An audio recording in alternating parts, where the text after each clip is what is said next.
Hi friends, তো অনেকদিন পরে আবারও তোমাদের সাথে ভিডিও নিয়ে হাজির হলাম। তো কি বলো তো, ছোট বাচ্চা মানে টডলার মাদার হলে যা হয় সেরকমভাবে না আমি এখন ভিডিও করার টাইমই পাই না। ভাবি যে ভিডিও করবো, তোমাদের সাথে কিছু শেয়ার করবো, বাট সেই টাইমটুকু পাই না। আর যদিও বা কোনো সময় ভিডিও করেও নিলাম না, সেটাকে ঠিকমতো আমি এডিট করারও টাইম পাই না, আপলোড করারও টাইম পাই না। তো কী বলবো বলো। আর যেটুকু টাইম পাই, যখনই সুযোগ পাই, তো ভিডিও আমি করে নিই। আর সময় পেলে সেটাকে আমি আপলোডও করে দিই।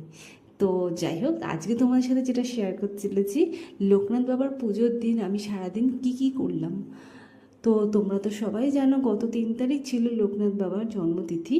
আর এই লোকনাথ বাবার এই জন্মদিনটা না আমি ছোটো থেকেই না খুব এক্সাইটমেন্ট থাকতাম, আমার খুব ভালো লাগতো, আলাদাই একটা আনন্দ হতো মনে।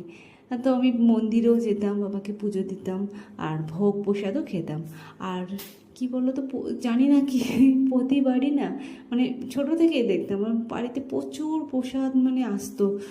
এই লোকনাথ বাবা পূজা আর পুজোর ভোগ খেতে কিংবা প্রসাদ খেতে না আমি না খুব ভালোবাসি। এই খাবারে যেন একটা আলাদা রকমই টেস্ট পাই, আমি ভীষণই ভালোবাসি।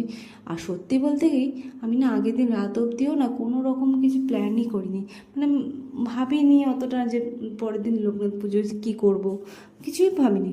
সকালবেলা ঘুম থেকে উঠে না হঠাৎ কি জানি না মনে হলো যে আজকে লোকনাথ বাবার জন্মদিন, কিন্তু আমার বাড়িতে যেহেতু লোকনাথ বাবা আছে, তো তার জন্য আমি কোনো রকম কিছু স্পেশাল কিছু করব না।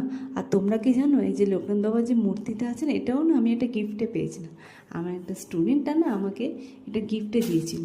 তো যাই হোক, বাবা তো নিজে থেকেই আমার কাছে এসেছিলো, তো তার জন্য কিছু করব না, মানে নিজেরই একটু খারাপ লাগছিলো। তারপরে যাই হোক, যেমন ভাবা তেমন কাজ, তাড়াহুড়ো করে সমস্ত রকম আয়োজন শুরু করে দিলাম। তো বাবার জন্য যা ভালোবাসে বাবা, যেসব মিষ্টি আর ফল প্রসাদ সব কিছু আয়োজন করা হলো। আর আমি বানিয়েছিলাম বাবার জন্য কিছু ভোগ, যেটা পোলাও, আলুর দম আর পায়েস বানিয়েছিলাম। তো সব কিছু দিয়ে দুপুরবেলা আমি পুজো দিয়েছিলাম।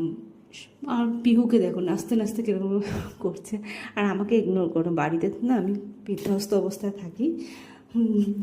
যাই হোক, পুজো দেওয়ার পরে ভোগ টোগ খেলাম, আর ফল প্রসাদ সবাইকে দিলাম, দিয়ে রেডি হয়ে বিকেলবেলা একটা বাড়ির নেমন্তন্ন ছিল পুজো, তো সেখানে গেছিলাম। তা সেখানে গিয়ে পিহুকে নিয়েও গেছিলাম। তো সেখানে গিয়ে প্রসাদ খেলাম, আর কিছুক্ষণ থাকার পর বাড়িতে চলে এলাম। বাড়িতে এসে দেখি আবারও আমি প্রসাদ মানে ভোগ দিয়ে গেছে, আমাদের পাশের বাড়ি থেকে পুজো ছিল, তো দিয়ে গেছে। তো সেই সব প্রসাদ খেয়ে রাত্রিবেলা ব্যাস শুয়ে পড়লাম। তো এই ছিল আমার ছোট্ট ব্লগ।